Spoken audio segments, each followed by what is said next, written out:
করে আল্লাহ তাআলা নিজেই বক্তা হইয়া গোটা মানুষদেরকে আল্লাহ তাআলা শ্রোতা বানায়া আল্লাহ তাআলা ডাক দিয়া বলতেছেন, ইন্নাল্লাহা ইয়া'মুরু বিল আদলি ওয়াল ইহসানি ওয়া ইতা'যিল কুরবা ইন্নাল্লাহা ইয়া'মুরু বিল আদলি ওয়াল ইহসান ওয়া ইতা'যিল কুরবা।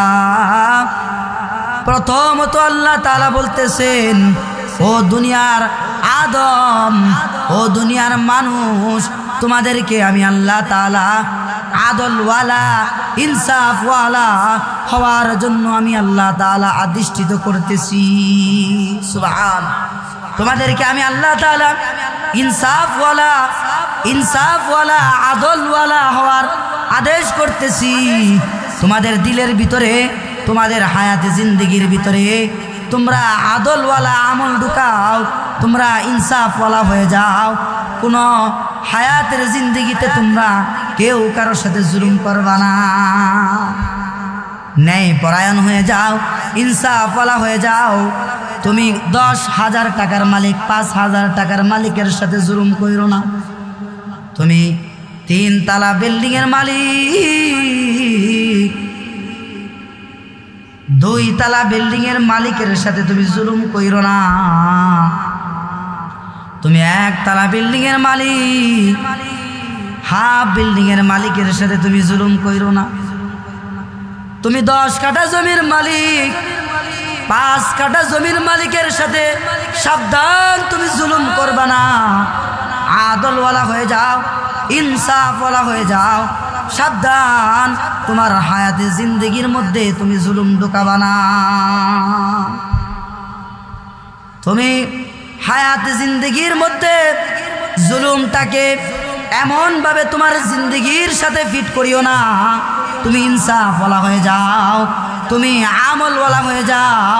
ইনসাফওয়ালা যদি হইয়া কবরে আসতে পারো, ও বান্দা, তুমি কালো, তুমি হাবশি গোলাম, তোমাকে কেউ দেখে না, তোমার চোখ অন্ধ, তোমার হাতের মধ্যে 6টা আঙ্গুল, তোমার হাতের মধ্যে 7টা আঙ্গুল, তোমার পায়ের মধ্যে 6টা আঙ্গুল, তোমার হাতে পায়ে 22টা আঙ্গুল। তুমি যদি ইনসাফওয়ালা হও, তোমাকে কেউ যদি অপছন্দও করে, ও দুনিয়ার মানুষ, আমি আল্লাহ তাআলা তোমাকে নিয়ে আমি ফেরেশতাদের মজলিসে তোমাকে নিয়ে আমি আল্লাহ তাআলা গর্ব করি। সুবহান। ইনসাফওয়ালা হয়ে যাও, ইনসাফওয়ালা হয়ে যাও, আদলওয়ালা হয়ে যাও, সাবধান, জুলুম করবা না। তোমার ঘরের পাশে ঘর, তার রাস্তাকে তুমি জুলুম করে আটকায়া দিও না। 1 কোটি টাকার মালিক হয়ে গেছো, পরে আর তোমার আপন বাইরে চিনো না। তোমার ভাইয়ের সাথে সম্পদ নিয়ে মারামারি কাটাকাটি হয় কিনা বলেন? হয় কিনা? হয় কিনা?